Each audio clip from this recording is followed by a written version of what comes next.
Vous êtes-vous déjà demandé ce qui se passe vraiment au-delà de ce que nos yeux peuvent percevoir?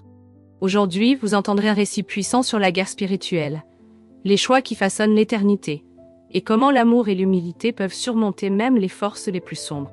Mary, la parole est à vous. Je suis Rosemary Winters, et ce qui m'est arrivé lors d'une froide nuit de novembre a complètement transformé ma perception du bien, du mal et du monde spirituel qui nous entoure constamment. J'avais environ 23 ans et je rentrais chez moi après une soirée inoubliable avec mes petits-enfants à Sacramento. Mon cœur était encore rempli de joie. Ina, mon plus jeune petit-fils, venait de participer à sa première pièce scolaire. Et à 62 ans, ces moments signifiaient tout pour moi. La route était tranquille, presque déserte. Je me souviens avoir ajusté le chauffage de la voiture. Et c'est alors que tout s'est effondré. Ma voiture s'est retrouvée sur le bas-côté. Et quand j'ai essayé de corriger, j'ai perdu le contrôle. Le véhicule a tourné, a dépassé la barrière de sécurité et est descendu dans un ravin. Dans cette seconde de pure terreur avant l'impact, la seule chose que j'ai pu faire a été de crier « Jésus, aide-moi !» Puis, tout est devenu sombre. Plus tard, les médecins m'ont dit que mon cœur s'était arrêté pendant 13 minutes. 3 fois, les ambulanciers ont dû me réanimer dans l'ambulance. Mais pendant ces 3 minutes, j'ai vécu quelque chose que je ne peux décrire avec des mots humains. La première chose que j'ai ressentie a été une paix si profonde qu'elle semblait laver tout. La peur, la douleur, le choc de l'accident. Je ne ressentais plus rien de tout cela. Juste la paix. Et c'est alors que j'ai réalisé que je flottais, m'éloignant de mon corps blessé. À mesure que je montais, j'ai été enveloppée par une lumière si brillante qu'aucun mot ne peut lui rendre justice. Elle était plus intense que n'importe quelle lumière que nous connaissons, mais au contraire, elle avait une pureté si accueillante qu'elle semblait impossible. Et puis quelque chose est venu envelopper cette lumière. Elle m'a embrassée comme une étreinte, et soudain je me suis retrouvée dans un endroit que je ne peux appeler que les abords du paradis. Les couleurs de cet endroit étaient indescriptibles. Elles n'étaient pas seulement visibles. On ressentait chacune d'elles. Une nuance de bleu apportait la sensation la plus pure de paix. Un doré brillait comme s'il était fait de joie. Et le sol n'était pas comme la terre que nous connaissons. Il était fait de lumière, mais suffisamment solide pour que je puisse marcher dessus. À chaque pas que je faisais, des vagues lumineuses se répandaient, créant des mélodies qui accompagnaient mes mouvements. Et l'air n'était pas seulement quelque chose que l'on respirait. Il était vivant, plein d'énergie, de sens et de possibilités infinies. Puis, les fleurs. Ah, les fleurs! Si on pouvait les appeler ainsi, les comparer aux fleurs que nous avons sur Terre, serait comme comparer une œuvre d'art à un gribouillis d'enfant. Chaque pétale était un univers en soi, rempli de détails impossibles à imaginer. Elles n'étaient pas statiques. Leurs motifs se déplaçaient et se transformaient comme si elles avaient leur propre vie. Et le plus incroyable, elles chantaient. Oui, chaque fleur émettait un son unique, une tonalité spéciale qui se mêlait à toutes les autres dans une symphonie parfaite.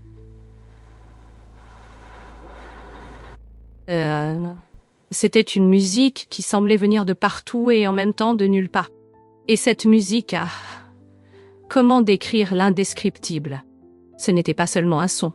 C'était comme si l'amour lui-même devenait audible. Imaginez la musique la plus émouvante que vous ayez jamais entendue. Celle qui touche l'âme, multipliée à l'infini. L'harmonie avait des couches et encore des couches, chacune plus parfaite que la précédente, créant une profondeur que je n'avais jamais imaginée. Certaines notes étaient si pures que nos oreilles humaines ne pourraient les supporter. D'autres étaient si profondes qu'elles semblaient vibrer avec le cœur même de la création. Je pouvais à peine croire ce que je voyais et entendais. Alors que j'ai remarqué quelque chose bouger au loin. D'abord, j'ai pensé que c'était des courants de lumière, mais quand ils se sont approchés, j'ai réalisé que c'était des anges. Oui, de vrais anges, rien à voir avec les images ou les statues que nous connaissons. Ils étaient en fait de pure lumière avec des formes qui changeaient constamment, mais qui gardaient toujours une essence unique. Quoi? Chacun d'eux était comme une œuvre d'art en mouvement. Certains avaient plusieurs visages, chacun montrant un aspect différent de l'amour de Dieu. D'autres avaient des ailes qui ne semblaient pas faites pour voler, mais plutôt pour transmettre de l'énergie. Chaque plume brillait comme si elle contenait des galaxies entières. Mais ce qui m'a le plus impressionné n'était pas leur apparence, mais la joie qu'ils irradiaient. C'était une joie si intense que tout plaisir terrestre semblait insignifiant. Leurs mouvements créaient des vagues de lumière et de musique qui semblaient transformer tout autour d'eux. Pendant que je les observais, j'ai vu 2 anges passer près de moi. Ils étaient en train de converser, mais pas avec des mots comme les nôtres. C'était un type de langage fait de pensée et de lumière, quelque chose que je ne savais pas expliquer mais que je comprenais parfaitement. Ils parlaient de choses grandioses, de la façon dont l'amour de Dieu soutient tout l'univers, de la beauté mathématique de la création, de la façon dont les lois spirituelles et physiques s'harmonisent de manière parfaite. Soudain, l'un d'eux a remarqué que j'étais là. Il était si brillant que j'avais presque du mal à le regarder. Cependant, je n'ai pas ressenti de peur. Au contraire, j'ai ressenti un amour si pur, une acceptation si complète qu'il semblait être un vieil ami que je retrouvais enfin.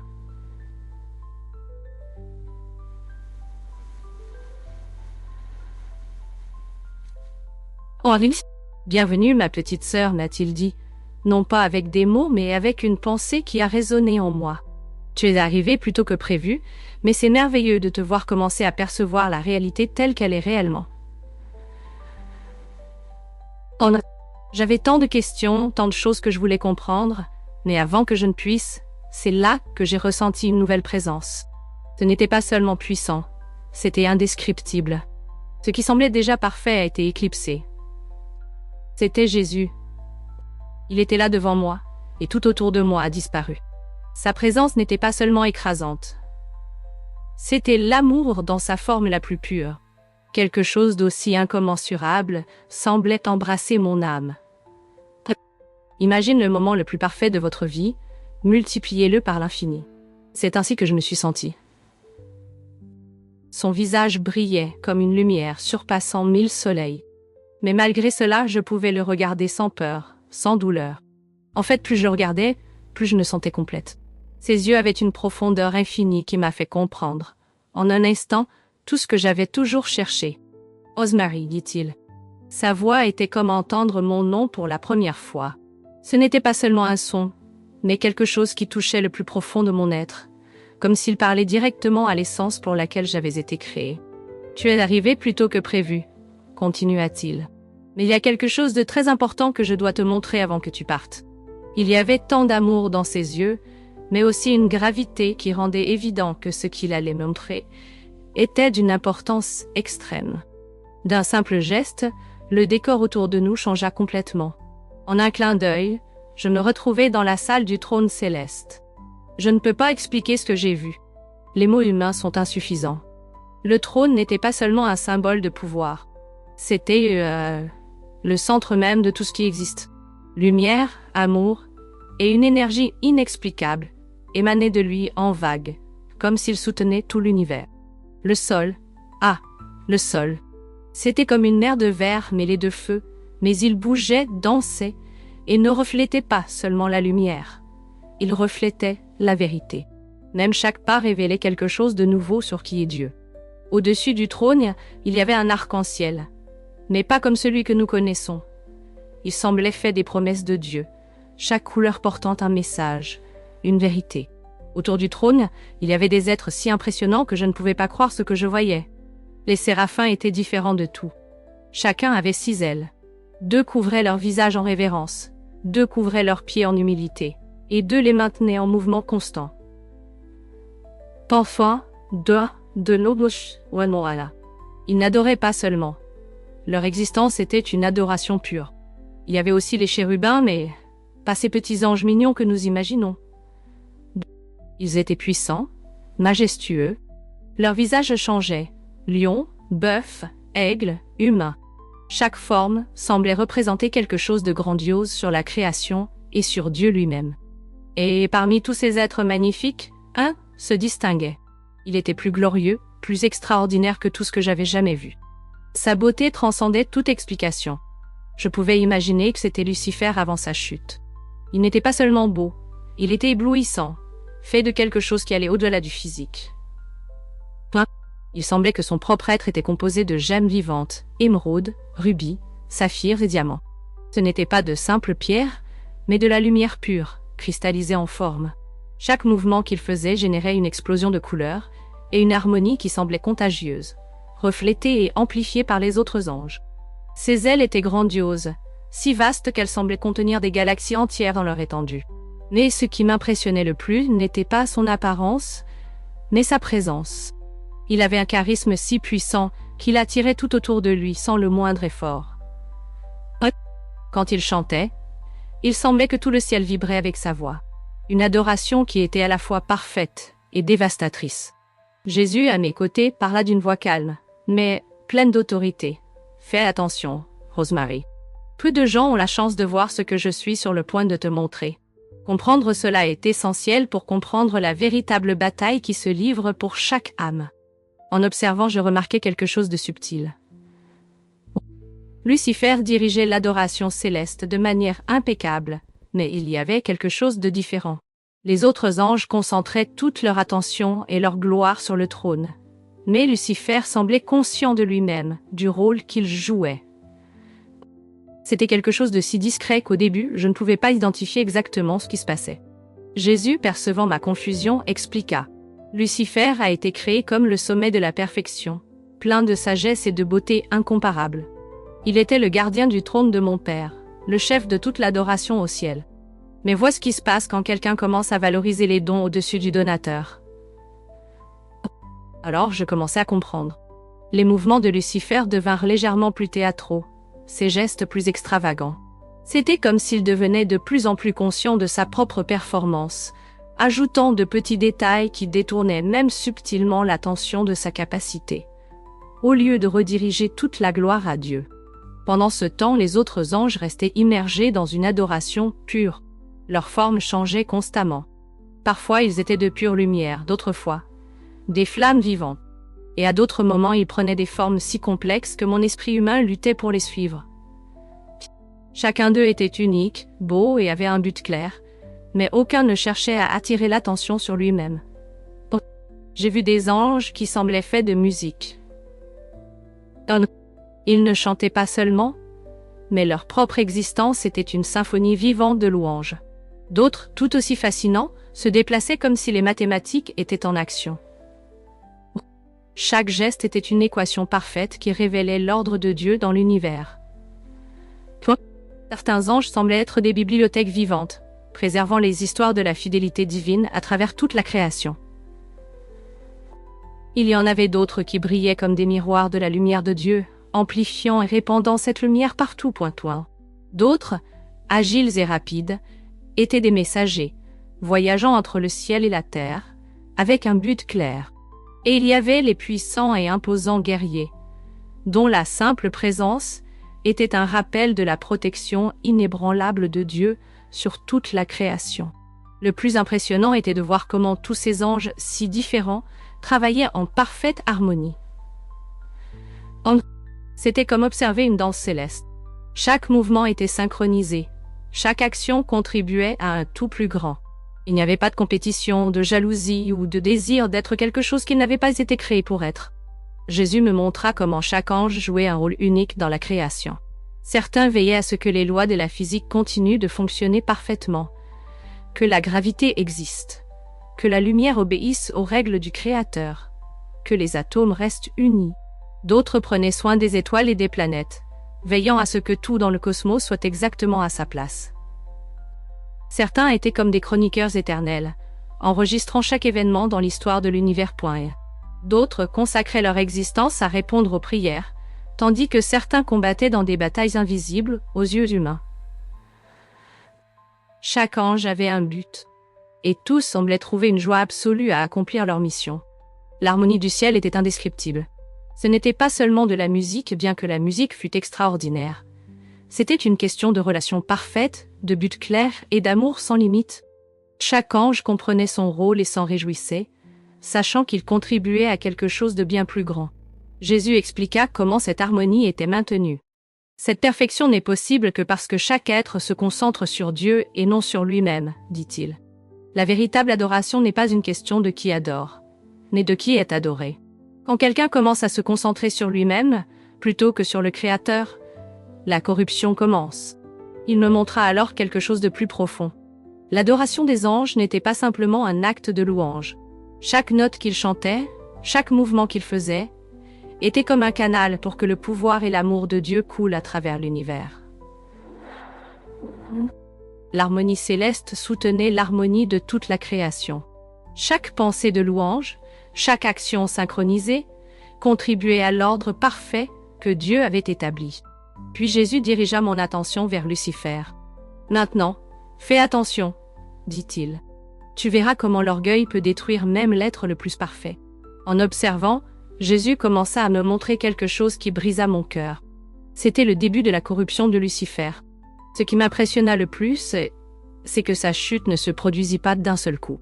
C'était un processus lent, presque imperceptible, que Jésus expliqua patiemment pour que je puisse comprendre. « Fais attention maintenant, » dit-il, pointant Lucifer, qui dirigeait les chœurs célestes en louange. Soudain, il semblait que le temps avait ralenti, me permettant de remarquer des détails qui auraient normalement passé inaperçus. Lucifer chantait une mélodie d'une beauté qui dépasse toute description. Sa voix remplissait le ciel d'une perfection absolue, comme si chaque note était une pièce essentielle d'une symphonie céleste. Mais alors, quelque chose changea. Au début, c'était si subtil que je ne le remarquais presque pas. Il commença à ajouter de petits détails à la musique, des ornements qui ne faisaient pas partie de la mélodie originale.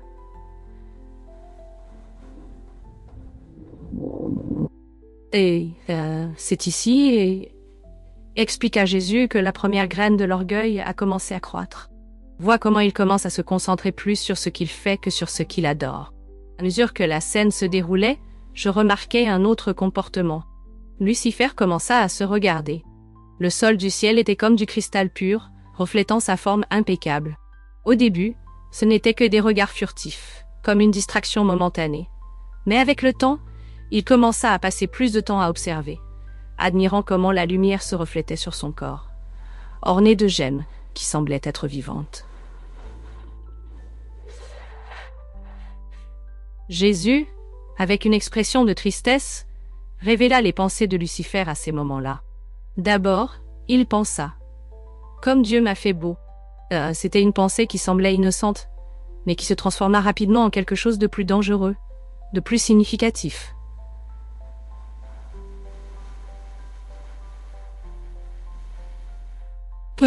Lucifer cessa de louer le Créateur pour s'émerveiller de la création de lui-même. Pendant que j'observais, mon cœur se brisait. Jésus me montrait en détail douloureusement clair comment Lucifer, l'être le plus beau et parfait, commençait à tomber. Ce ne fut pas une catastrophe soudaine. Ce fut un processus lent, presque imperceptible, qui ne devint clair qu'avec le temps. D'abord, Lucifer commença à se comparer aux autres anges. Quand l'un d'eux chantait d'une manière extraordinaire, il percevait quelque chose d'étrange dans son regard. Ce n'était pas de l'admiration ou une célébration du talent de l'autre, mais un éclat de compétition. Et alors il répondait en chantant de manière encore plus élaborée, essayant de se démarquer. C'est ainsi que l'orgueil a commencé, expliqua Jésus. Par la comparaison, il a oublié que chaque ange a été créé unique et parfait pour le but qui lui a été donné. Avec le temps, il en vint à croire qu'il méritait plus. De petits moments de frustration surgissaient lorsque d'autres anges ne reconnaissaient pas sa grandeur. Vois comment la gratitude se transforme en attente, dit Jésus. Et alors l'ambition est née. Mais ce n'était pas le désir de mieux servir Dieu. C'était une ambition égoïste de devenir plus que ce qu'il avait été créé pour être. Je vis Lucifer rêver de quelque chose d'impensable. Occuper la place de Dieu, recevoir l'adoration au lieu de l'offrir. Alors que ces changements se produisaient dans son cœur, son apparence changeait également. La lumière qui circulait librement à travers lui commença à se contenir, comme s'il essayait de la posséder. Ses mouvements, auparavant parfaitement alignés avec l'harmonie céleste, commencèrent à devenir dissonants, produisant des notes discordantes. Et, pire encore, il commença à influencer les autres avec des conversations apparemment inoffensives. Il semait le doute. Pourquoi Dieu nous garde-t-il éloignés de certaines connaissances? Ou sommes-nous pleinement reconnus pour tout ce que nous faisons? Avec les plus ambitieux, il enflammait leur désir de pouvoir. Avec les intellectuels, il alimentait des débats sur l'autorité et la liberté. Et avec les plus humbles, Il insinuait qu'ils étaient injustement utilisés. Vois comment ils déforment la vérité pour tromper, dit Jésus. Chaque mensonge qu'il raconte contient une part de vérité, déformée pour servir son but. La corruption se répandit. Certains anges, percevant le danger, s'éloignèrent, mais d'autres, curieux ou attirés, commencèrent à adopter sa pensée. Ainsi, le poison de l'orgueil commença à infecter le ciel. J'observai, le cœur lourd, tandis que la rébellion de Lucifer ne se limitait plus à des pensées et des paroles, mais devenait quelque chose de bien plus concret.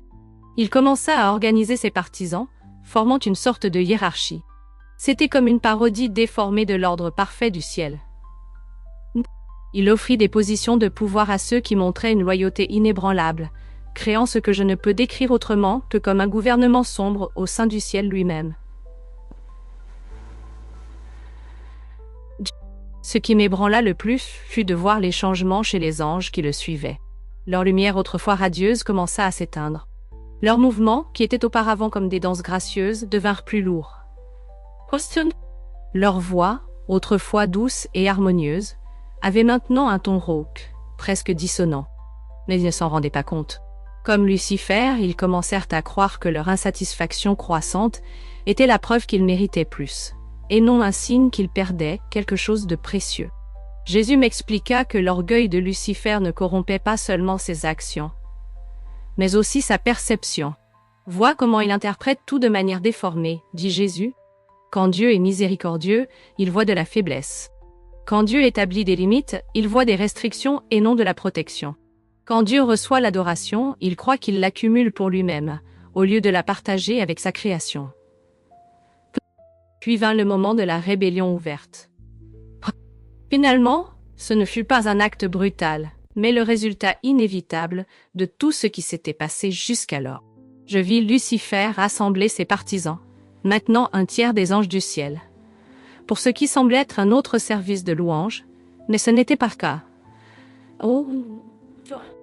Au lieu de louer Dieu, Lucifer commença à prononcer un discours sur un nouvel ordre céleste. Ses paroles étaient persuasives, habilement calculées pour exploiter les doutes et les désirs qu'il avait semés. Pourquoi devrions-nous nous incliner devant un autre? Ne sommes-nous pas des êtres puissants? Dieu nous a-t-il refusé ce qui nous revient de droit? Nous pouvons être des dieux aussi. La réaction fut immédiate. Les anges fidèles furent horrifiés, tandis que ceux qui étaient tombés dans les mensonges de Lucifer applaudissaient. La division qui était auparavant subtile était maintenant complètement exposée. Puis vint le moment décisif. Lucifer, encore beau, mais avec une beauté maintenant obscurcie, s'approcha du trône de Dieu. Sa voix, toujours puissante, mais maintenant chargée d'orgueil, résonna dans le ciel. Je me montrerai au-dessus des nuages et je serai semblable au Très-Haut. Au moment où ces paroles furent prononcées, quelque chose de terrible se produisit. La lumière qui brillait en Lucifer commença à se transformer en quelque chose d'obscur et de déformé. Sa beauté devint terrifiante. Sa sagesse se transforma en ruse, et son pouvoir, qui était autrefois créatif, devint destructeur. Ainsi commença la guerre. Ce n'était pas une guerre avec des armes comme nous les connaissons, mais une bataille fondamentale entre opposés. C'était la vérité contre le mensonge, la lumière contre les ténèbres, l'amour contre l'orgueil.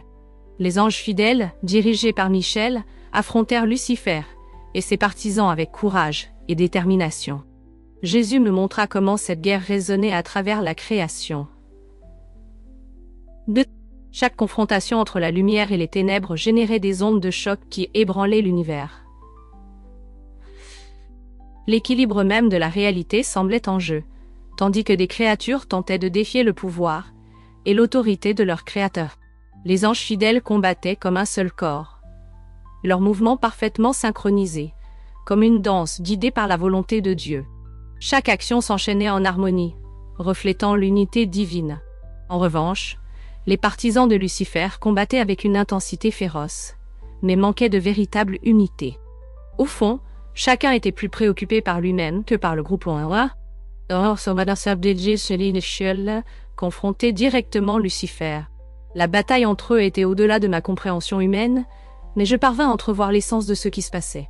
Michel brandissait une épée faite de la pure vérité, tranchant les mensonges et les tromperies de Lucifer, avec autorité et justice. Lucifer, quant à lui, utilisait un pouvoir corrompu, déformé par l'orgueil. L'issue de la bataille ne fut pas un long combat épuisant. D'un seul mot de Dieu, tout fut décidé. Lucifer et ses partisans furent expulsés du ciel, tombant comme des éclairs sur la terre. Leurs formes, autrefois rayonnantes et belles, devinrent sombres et déformées, reflétant les ténèbres qu'ils avaient choisies. Jésus me montra comment cette chute eut des conséquences dévastatrices. Non seulement pour les anges rebelles, mais pour toute la création. La mort et la décadence envahirent le monde. L'harmonie parfaite de la création fut rompue. La terre, destinée à être une extension de la beauté céleste, devint un champ de bataille entre la lumière et les ténèbres. Mais regarde bien, dit Jésus, même dans cette tragédie, le plus grand plan de mon Père se réalise. Il me montra comment Dieu, dans sa sagesse, utiliserait même cette rébellion pour accomplir quelque chose de plus grand. Les humains, en choisissant la foi et l'amour au milieu de l'imperfection de ce monde déchu, pourraient atteindre quelque chose que même les anges fidèles ne comprennent pas pleinement. Les anges qui restèrent fidèles assumèrent de nouvelles missions. Certains devinrent des messagers entre le ciel et la terre, apportant espoir et orientation. D'autres devinrent des guerriers, protégeant le peuple de Dieu contre les forces du mal, et d'autres encore devinrent des ministres, canalisant la grâce divine pour l'humanité. Puis je vis comment la guerre du ciel continuait sur terre, bien que d'une manière différente. Lucifer utilisait les mêmes armes qu'il avait utilisées contre les anges. L'orgueil, le doute et les vérités déformées pour tromper les humains. Mais je vis aussi comment Dieu offrait protection et direction par sa parole et par le Saint-Esprit. Jésus m'expliqua pourquoi l'humilité est fondamentale dans la vie spirituelle. L'orgueil, dit-il, était le premier péché, celui qui a détruit l'être le plus parfait que Dieu ait créé. L'humilité est le bouclier qui protège contre tous les autres péchés. Il me montra comment la chute de Lucifer sert d'avertissement puissant et de leçon éternelle. C'est un rappel des dangers de l'orgueil et de l'égoïsme, et un appel à la gratitude et à la dépendance envers Dieu. Enfin, Jésus se tourna vers moi, ses yeux brillaient de compassion et d'un amour infini.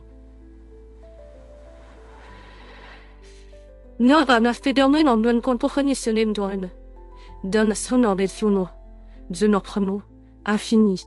Non, Rosemary, dit-il. Je vais te montrer comment cette tactique ancienne continue dans le monde dans lequel tu vis aujourd'hui. Soudain, la scène changea, et je me vis observer la Terre d'une perspective qui transcendait le physique, voyant au-delà de ce que les yeux humains peuvent percevoir. Je n'aurais jamais pu imaginer ce que j'étais sur le point de voir.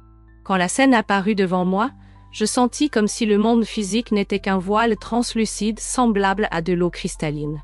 Mais superposé à cela, il y avait une autre réalité, une dimension spirituelle vibrante, où la lumière et les ténèbres livraient une bataille constante.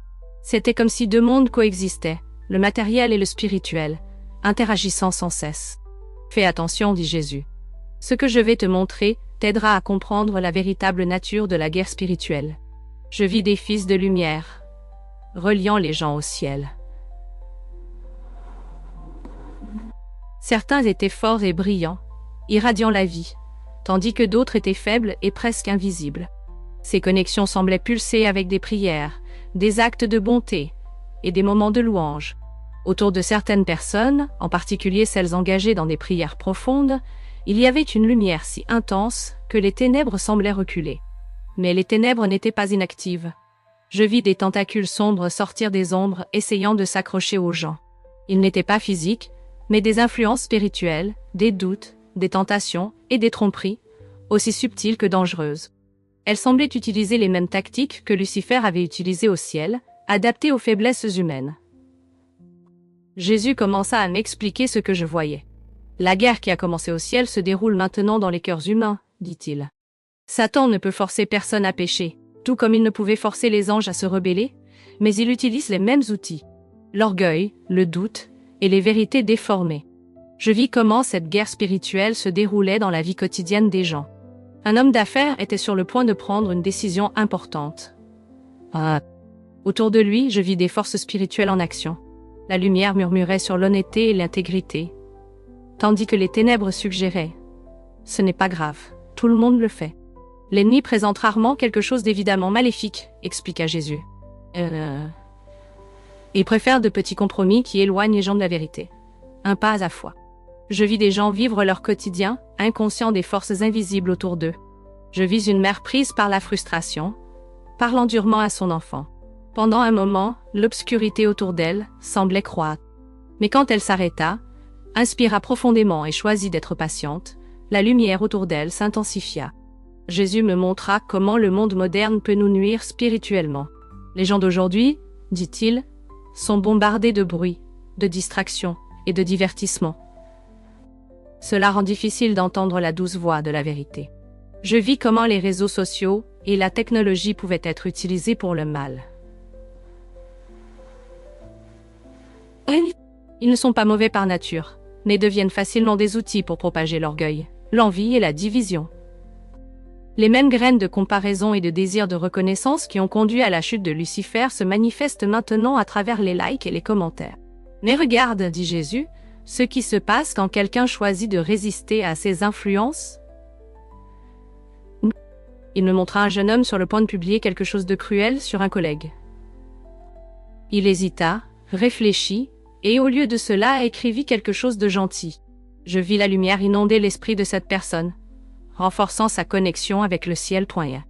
Cette petite victoire eut des effets en cascade dans le royaume spirituel, encourageant les autres autour de lui. Jésus me montra alors comment la guerre spirituelle affecte différents aspects de la vie.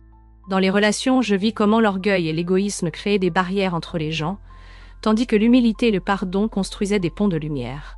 Chaque choix de pardonner, d'être patient ou de mettre les autres en premier renforçait la lumière à l'intérieur et autour de leurs relations. Dans les églises, je vis à la fois une belle lumière et une obscurité préoccupante. Là où les gens cherchaient sincèrement Dieu et servaient les autres, la lumière était forte. Mais là où il y avait de la compétition, des commérages ou de l'orgueil, l'obscurité s'infiltrait, souvent déguisée en zèle religieux. Dans les affaires et la politique, je vis comment l'ennemi travaillait à travers les systèmes et les structures, encourageant la cupidité et l'abus de pouvoir. Mais je vis aussi des individus qui choisissaient l'intégrité et le service, devenant des points de lumière dans des endroits sombres. Jésus me montra des tactiques spécifiques que l'ennemi utilise dans la guerre spirituelle moderne. L'occupation excessive était l'une des principales stratégies. Quand les gens sont trop occupés pour prier, réfléchir ou servir les autres, expliqua Jésus, ils deviennent vulnérables à l'illusion. La dépendance numérique était un autre outil, déconnectant les gens des relations réelles et de la conscience spirituelle. L'isolement est également efficace. L'ennemi sait que les croyants sont plus forts ensemble, dit Jésus. Il travaille pour les maintenir isolés, les rendant ainsi des cibles plus faciles. Mais alors Jésus me montra les armes disponibles pour la guerre spirituelle. Ce n'étaient pas des armes physiques, mais spirituelles. La vérité, la justice, la foi, la paix et la parole de Dieu. Observe comment cela fonctionne dans la vie quotidienne, dit-il. Je vis une personne lire la Bible le matin. C'était comme si elle mettait une armure spirituelle. Chaque vérité absorbée devenait un bouclier contre l'illusion. Quand la tentation surgit plus tard ce jour-là, ces vérités surgirent comme une défense. La prière était encore plus puissante que je ne l'imaginais.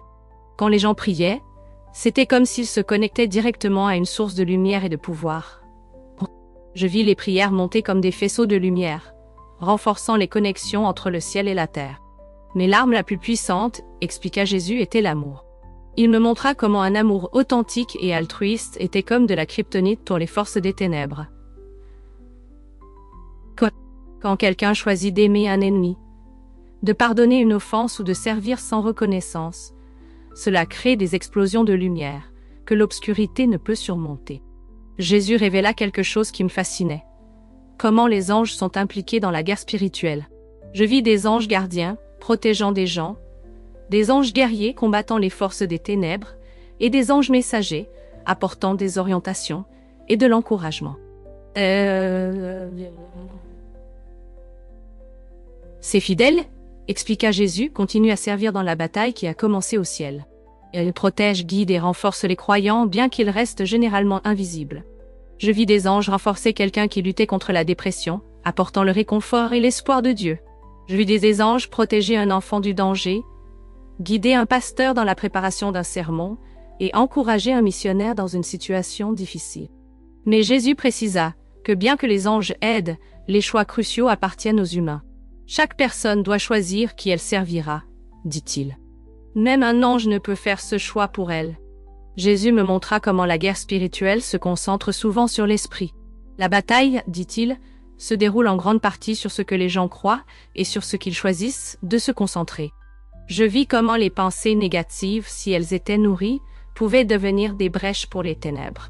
Mais quand les gens choisissaient de capturer ces pensées pour les soumettre à Christ, échangeant les mensonges contre la vérité, la lumière envahissait leurs esprits. Jésus révéla comment l'adoration est une arme puissante dans la guerre spirituelle. La véritable adoration, dit-il, aligne les êtres créés avec les desseins de leur Créateur, comme c'était le cas au ciel avant la chute de Lucifer.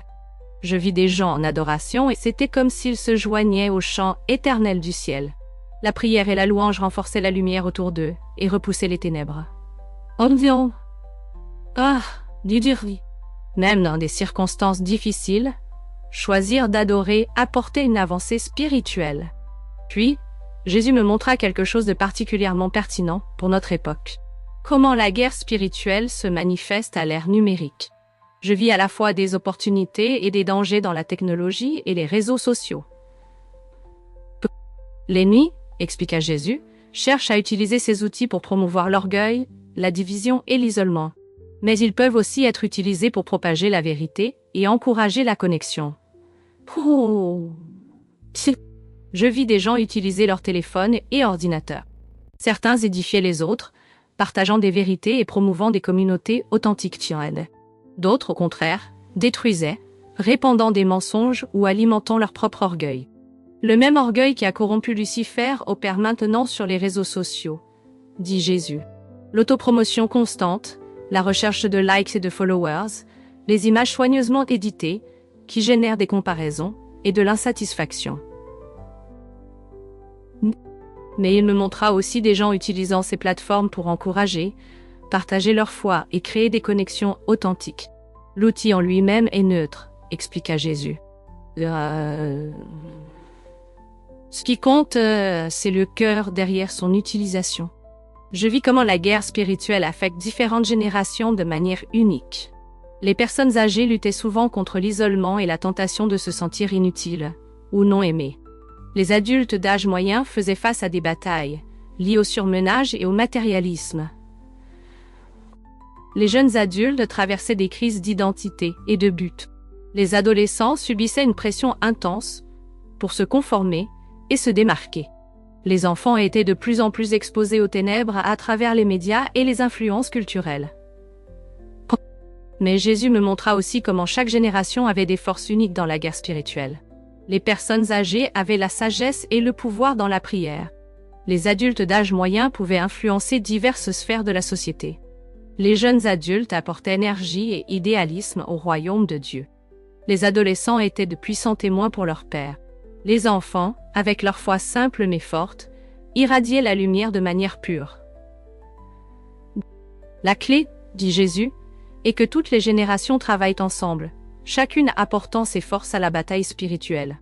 Il me montra comment l'ennemi travaille pour maintenir les générations séparées dans les églises et les familles, sachant que la division affaiblit l'impact spirituel. Jésus souligna l'importance de la communauté. Tout comme Lucifer a isolé les anges pour les tromper, il expliqua que l'ennemi travaille pour isoler les croyants de nos jours. Je vis comment la véritable communauté chrétienne offre protection, encouragement et responsabilité. Quand les croyants se réunissaient en communion authentique, leur lumière individuelle se combinait pour créer une influence spirituelle puissante. Jésus me montra alors les champs de bataille de la guerre spirituelle moderne. L'esprit, où les pensées et croyances se forment. Le cœur, où résident les émotions et désirs. La volonté, où les choix sont faits. Les relations, où l'amour est mis à l'épreuve. Le temps, comment il est utilisé ou gaspillé. Les ressources, comment elles sont acquises et partagées. Et l'influence, comment elle est utilisée pour aider ou nuire. Pour chaque champ de bataille, il montra à la fois les tactiques de l'ennemi et la provision de Dieu pour la victoire. Dans l'esprit, l'ennemi semait des doutes, tandis que Dieu offrait la vérité. Dans le cœur, l'ennemi agitait la peur, tandis que Dieu apportait la paix. Dans la volonté, l'ennemi incitait à des compromis moraux, tandis que Dieu donnait la force de rester ferme. Dans les relations, l'ennemi semait la division, tandis que Dieu rendait possible la réconciliation.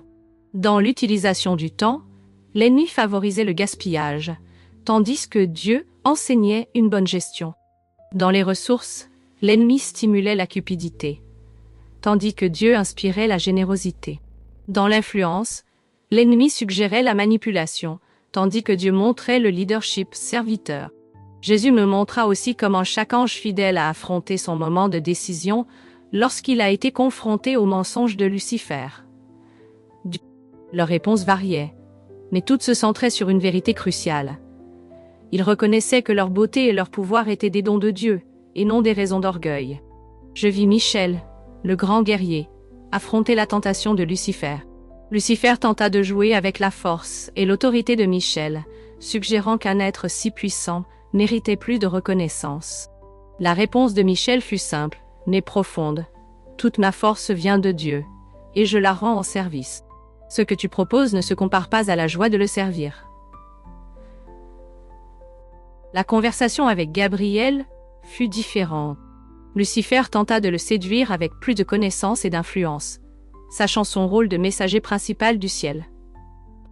Mais Gabriel montra une sagesse supérieure à la ruse de Lucifer. « Chaque message que j'apporte révèle le caractère de Dieu, répondit-il. Pourquoi parlerais-je avec mes propres mots quand j'ai le privilège de parler avec les siens?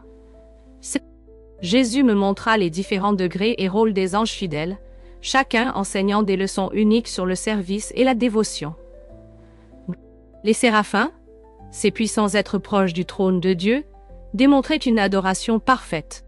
Leurs cris de « Saint, Saint, Saint » n'étaient pas seulement des mots, mais leur propre essence déversée en adoration. Malgré leur position élevée, ils couvraient leur visage avec leurs ailes, montrant que même les êtres les plus hauts s'approchent de Dieu, avec humilité. Remarque, dit Jésus, comment ils ne se lassent jamais d'adorer. Chaque aperçu de la gloire de Dieu révèle de nouvelles merveilles à louer. Les chérubins, gardiens de la sainteté de Dieu, montraient une dévotion inébranlable au but. Après la chute de Lucifer, ils assumèrent des responsabilités encore plus grandes. Je les vis garder le chemin de l'arbre de vie dans le jardin d'Éden, avec leurs épées flamboyantes représentant à la fois le jugement et la miséricorde, empêchant l'accès à la vie éternelle, dans un état de chute, tout en pointant vers l'espoir futur de restauration. Les trônes, majestueux êtres qui aident à administrer le gouvernement de Dieu, montraient une justice parfaite tempérée par la miséricorde. Ils montraient comment l'autorité doit être exercée, non pour l'autopromotion, mais pour maintenir l'harmonie de la création de Dieu. Je vis des anges dédiés à enregistrer les actes des hommes et le déroulement du plan de Dieu. Ils tenaient les livres célestes avec une précision parfaite, mais le faisaient avec des larmes de compassion pour les échecs humains et de la joie pour chaque acte de foi et d'amour. Il y avait des anges dont la fonction était de louer Dieu par la musique. Leurs chants contenaient des harmonies impossibles à reproduire dans le royaume physique.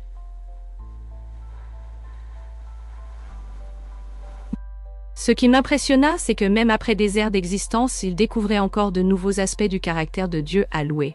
Jésus me montra aussi les anges guerriers, vêtus d'armures brillantes avec une lumière sacrée.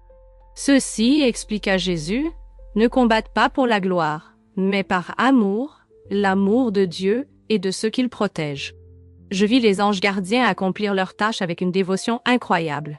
Ils ne ressentaient pas de rancune d'être assignés à protéger des humains, des êtres inférieurs, mais trouvaient de la joie à servir Dieu, tout en prenant soin de ses enfants bien-aimés. Vois comment ils accomplissent leur tâche, dit Jésus. Je vis des anges protéger des enfants d'accidents, murmurer des avertissements pour éviter les dangers, et renforcer les gens dans les moments de tentation. Ils célébraient chaque petite victoire dans la vie de ceux qu'ils protégeaient. Jésus me montra comment les anges interagissent avec les humains, souvent de manière que nous percevons rarement.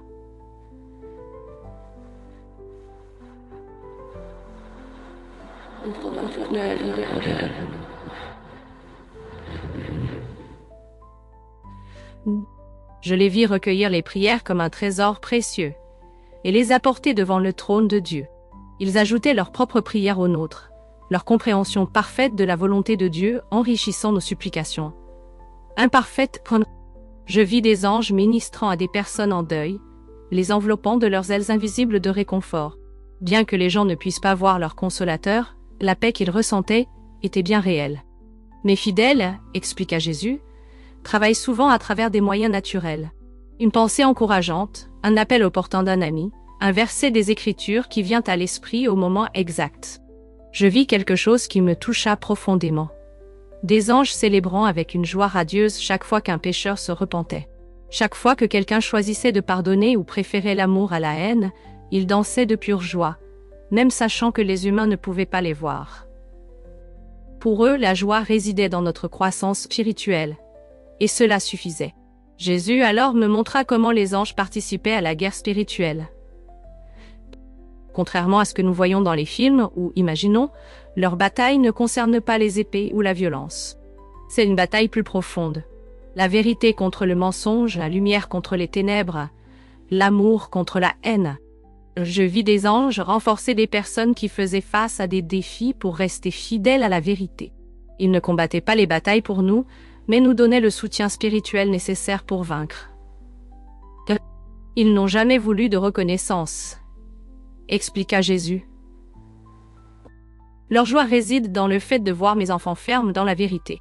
Le travail d'équipe qu'ils réalisaient était quelque chose d'extraordinaire. Il n'y avait pas de compétition ni de désir de reconnaissance comme parmi les partisans de Lucifer. Chaque ange connaissait parfaitement son rôle, et leurs efforts se complétaient en une harmonie parfaite, comme une symphonie céleste. Je les observais tandis qu'ils travaillaient dans différents lieux et époques, sans limitation physique. Ils pouvaient être présents à plusieurs endroits en même temps, réalisant de grandes tâches tout en prenant soin des moindres détails. Leur service était immense et intime en même temps. Jésus me révéla aussi comment les anges veillent sur la création. Certains étaient liés aux forces de la nature, veillant à ce que tout fonctionne selon le plan de Dieu. D'autres prenaient soin des animaux, des plantes et des écosystèmes. Certains coordonnaient les mouvements des étoiles et des planètes. Même sous les effets de la chute, dit Jésus, toute la création reçoit l'assistance des anges. Je vis des anges pleurer les dommages causés par le péché au monde parfait de Dieu. Cependant, ils travaillaient sans relâche pour préserver ce qui était encore bon et restaurer ce qui avait été brisé, tout cela dans le cadre du plan plus large de Dieu. Dans l'histoire humaine, les anges ont joué des rôles cruciaux. Jésus me montra comment ils ont guidé les prophètes, protégé les rois, aidé le peuple de Dieu et apporté des messages à des moments clés. Ils font cela encore aujourd'hui, expliqua Jésus, même s'ils sont rarement vus. Je les vis guider des missionnaires vers des personnes prêtes à entendre l'Évangile, protéger des chrétiens en danger, et renforcer ceux qui étaient sur le point d'abandonner. Dans l'adoration, les anges sont également présents. Chaque fois que des humains louent Dieu, les anges se joignent à eux, ajoutant leurs harmonies parfaites. Peu importe à quel point la louange est simple ou imparfaite, ils se réjouissent de chaque moment authentique de dévotion. Pendant la prière, les anges étaient particulièrement actifs. Ils n'apportaient pas seulement nos prières à Dieu, mais créaient un environnement de paix et de connexion avec lui. Pour eux, dit Jésus, la prière n'est pas seulement une demande, c'est un acte d'alignement avec les desseins divins. Je fus témoin de quelque chose qui me toucha profondément. Des anges célébrant chaque réponse à nos prières, même celles que nous avons du mal à accepter. Comme un ange gardien, il voyait au-delà du moment présent, comprenant comment chaque réponse s'insérait dans le plan parfait de Dieu. Jésus me révéla un aspect émouvant de son ministère angélique. Comment il réconforte ceux qui sont en train de mourir. Pour les croyants, la mort n'était pas la fin, mais un retour à la maison. Je vis les anges guider ces âmes dans leur voyage, comme des gardes d'honneur pleins d'amour et de respect. Les anges m'ont également enseigné la patience. Ils ne se laissaient pas frustrer par nos échecs ou notre progrès. Au contraire, ils voyaient chaque petit pas de foi comme faisant partie de quelque chose de plus grand. Vois comment ils traitent l'échec humain, dit Jésus. Au lieu d'abandonner lorsque nous rejetons la guidance de Dieu, ils restent fidèles, servant avec dévouement et espoir. Jésus me montra comment chaque victoire spirituelle est célébrée. Une prière d'enfant, un adolescent résistant à la pression des pères, un adulte libérant le pardon, un aîné maintenant sa foi dans des moments difficiles. Au ciel, aucune de ces victoires n'est ignorée. Je vis les anges travailler dans les églises, pas nécessairement là où il y avait plus de spectacles ou de popularité, mais là où la foi et l'amour étaient sincères. Les anges sont attirés par l'authenticité, dit Jésus. Ils ne sont pas impressionnés par les performances. Jésus me guida pour comprendre comment la guerre spirituelle affecte nos choix quotidiens. Il me montra comment l'orgueil, l'arme qui a conduit à la chute de Lucifer, agit encore aujourd'hui, souvent déguisé en vertu. Je vis des leaders religieux commencer avec des intentions pures, mais séduits par le désir de reconnaissance, point. Cependant, je vis aussi d'autres qui restaient humbles, redirigeant tout le crédit vers Dieu et se concentrant sur les cœurs et non sur les chiffres sur les réseaux sociaux. Je fus témoin d'une bataille similaire. Certaines personnes cherchaient à créer une image parfaite d'elles-mêmes, chaque like servant de brique à leur trône d'orgueil.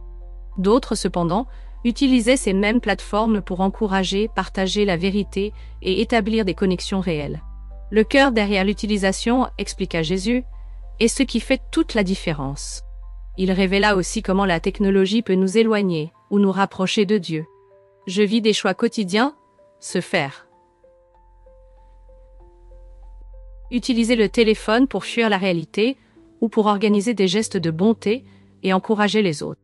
Jésus me montra alors comment cette compréhension transforme différents aspects de la vie moderne. Dans l'éducation, il souligna la nécessité de chercher le savoir avec humilité, reconnaissant Dieu comme la source de toute vérité. Cela nous conduit à la véritable sagesse, mais quand le savoir nous rend orgueilleux, il devient un piège. Dans les affaires, comprendre la guerre spirituelle change la façon dont nous traitons l'argent et le succès. Ceux qui se voient comme des intendants des ressources de Dieu et non comme des propriétaires restent spirituellement sains, même lorsqu'ils prospèrent. Dans le divertissement, nos choix sont plus importants que nous le pensons. Ce que vous nourrissez dans votre esprit façonne votre sensibilité, dit Jésus. Jésus me révéla quelque chose qui changea ma perspective sur les critiques. Il montra que notre réaction aux critiques en dit long sur notre maturité spirituelle. Ceux qui réagissent avec défensivité et justification perdent des opportunités précieuses de croissance. Mais ceux qui acceptent la correction avec humilité deviennent plus forts, plus résilients. Il m'amena aussi à réfléchir sur le service. Les actes simples, réalisés sans fanfare ou recherche de reconnaissance, ont un pouvoir spirituel surprenant. Servir en silence, expliqua Jésus, est l'une des façons les plus efficaces de combattre l'orgueil. Rester connecté à une véritable communauté est vital, même lorsque cela nous met au défi. La communion avec d'autres croyants nous protège de l'isolement, une arme dangereuse que l'ennemi utilise pour nous tromper et nous affaiblir. Jésus montra que comprendre la guerre spirituelle doit transformer la façon dont nous nous rapportons à Dieu, aux autres et à nous-mêmes. Savoir que nous sommes au milieu d'une bataille cosmique doit nous amener à dépendre davantage de lui. Les personnes qui reconnaissent leur vulnérabilité à l'orgueil cultivent des vies de plus grande valeur et adorent avec authenticité. Dans les relations, quand nous réalisons que tout le monde fait face à des luttes similaires contre l'orgueil et la tentation, nous devenons plus patients et compatissants envers nous-mêmes. Jésus dit quelque chose de profond. La véritable humilité n'est pas de se diminuer, mais de penser moins à soi-même et plus aux autres. Il m'enseigna aussi des stratégies pratiques pour vaincre dans la guerre spirituelle. La gratitude. Un cœur reconnaissant est une défense puissante contre l'orgueil. Je vis des gens développer l'habitude de remercier sincèrement, et cela les protégeait des pièges de l'ennemi. La vulnérabilité. Être ouvert sur nos luttes nous rend plus forts spirituellement.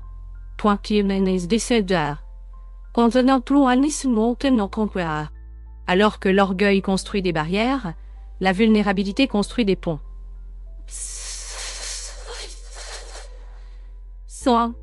Servir les autres.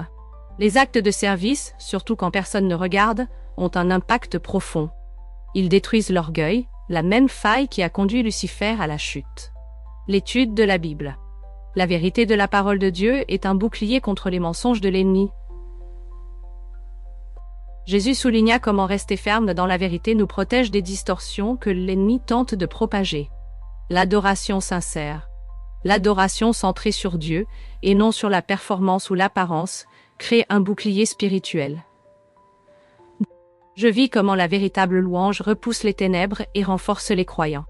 Jésus me montra aussi comment appliquer cette compréhension à la vie moderne. Dans l'éducation, chercher le savoir avec humilité et reconnaître Dieu comme la source de la vérité nous conduit à la sagesse. Mais quand le savoir nous rend arrogants, il devient un piège. Dans les affaires, la prospérité n'est pas le problème, mais la façon dont nous la percevons. Ceux qui se voient comme des intendants des ressources de Dieu et non comme des propriétaires restent spirituellement sains. Dans le divertissement, les choix que nous faisons sur ce que nous consommons affectent profondément notre sensibilité spirituelle. Ce que vous mettez dans votre esprit façon qui vous devenez, dit Jésus. Il me montra comment ce que nous consommons, que ce soit ce que nous regardons, écoutons ou lisons, façonne notre sensibilité spirituelle.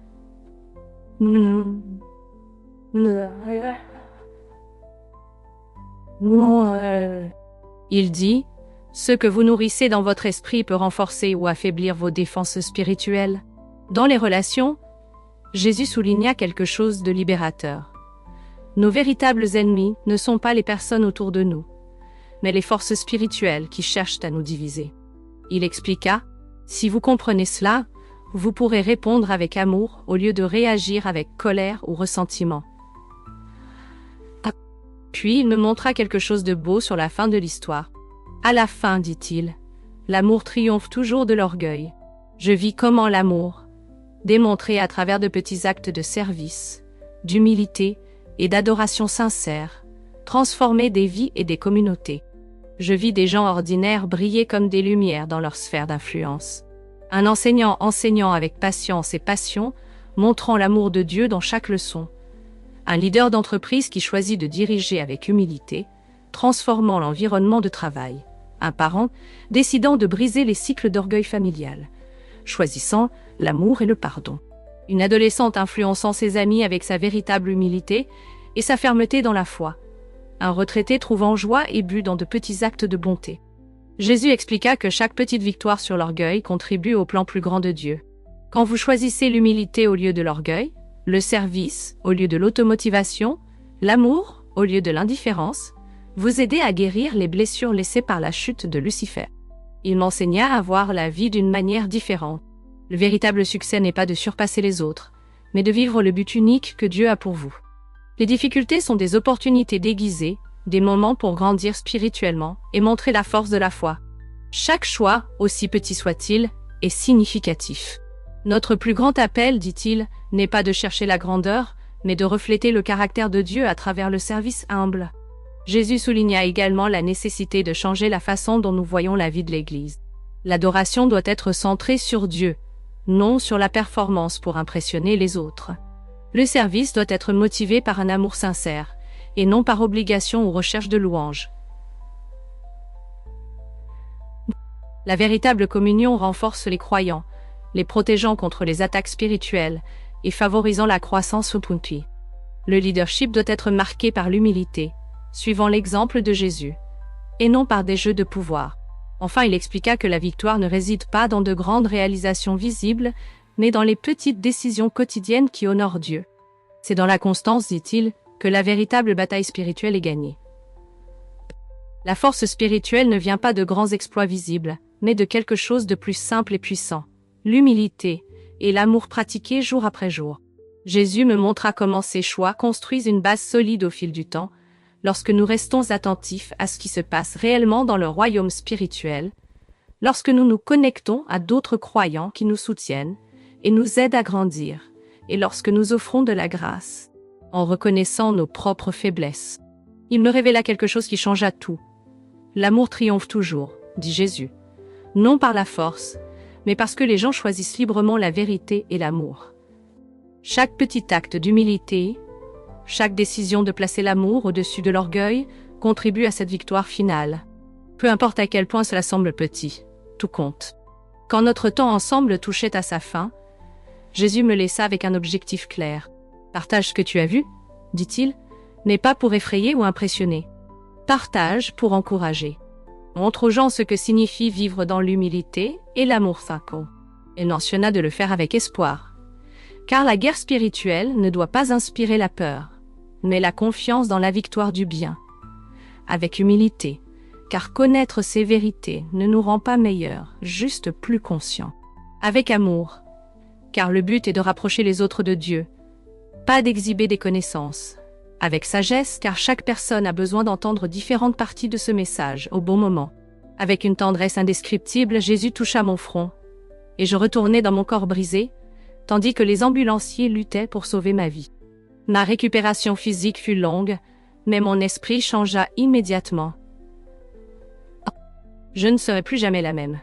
Aujourd'hui, je vois le monde avec d'autres yeux. Chaque moment, chaque conversation, chaque décision compte.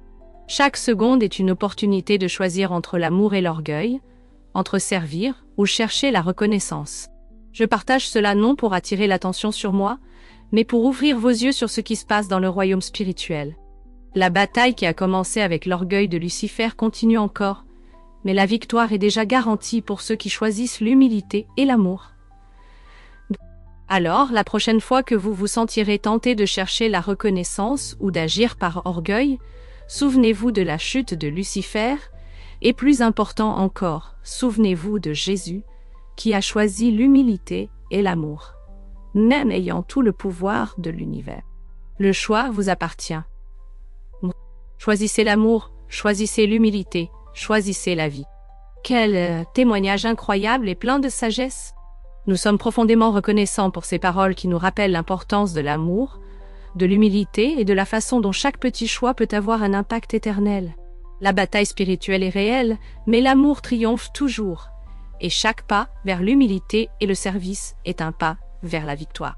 Merci beaucoup d'avoir été avec nous jusqu'à la fin. Votre attention et votre temps sont précieux. Et nous prions pour que ce message ait touché votre cœur et inspiré votre vie.